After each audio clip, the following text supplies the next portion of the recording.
Here's a wonderful Zen story. It's about a monk called Roshi Bobo, which in English means Master of Fuck. Now, the title shouldn't throw anyone and may not mean exactly what people think. But there's one thing you can say about the Master of Fuck, that this fuck is an extraordinary one like none that ever was before. The whole story concerns a young man, 15 years of age, whose parents sent him to a Zen monastery to become a monk and, of course, to receive enlightenment.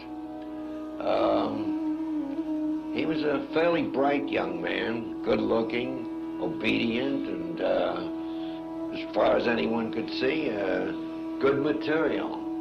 But after a few years, nothing seemed to happen. He didn't seem to be getting anywhere. 5 years passed, nothing, 10, and even his masters began to despair of him. Finally, after 15 years, he decided that he didn't have it in him. He didn't have what it takes, and he would go out and enjoy earthly life, you know, be a man of the world if he couldn't be a monk.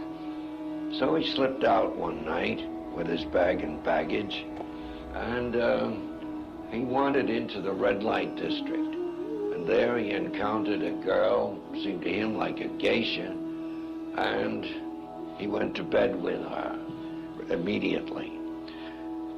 Well, it was his first experience with a woman, and instead of being awkward, though, and embarrassed and shy and so on, he seemed to be very adept. His senses were highly attuned from his Zen training. He was aware of her body, the touch, the smell, everything. Even when the clothes dropped to the floor, it created a sensation in him. So, in the midst of this marvelous experience, he suddenly has what he couldn't get in the monastery, the experience of Satori.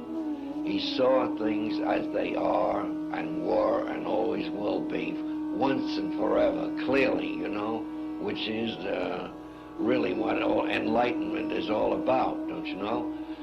The important thing was that he had allowed himself to go to the very end of doubt and despair. Had he not, you see, this would never have happened. But he went to the very end of the tunnel and saw the light. And this is, of course, something that does not happen to people in psychoanalysis. They may be adapted to our corrupt world when they're finished, but they never reach Satori, you see, and they never see things as they really are, in my opinion. And of course, there's another aspect to it, and a very wonderful one. It is like William Blake's idea of reaching heaven through hell. It doesn't matter what road you take to reach paradise. And beside that, even, one might say that paradise is not even just around the corner, but right under your nose, if you happen to be lucky and aware enough, you know. And I think that's the great burden of it, that one should, how shall I say, accept his doubts completely, as the Buddha once advised, you know. Accept despair and anguish and frustration and see it through. Don't go to a doctor. Don't go to an analyst.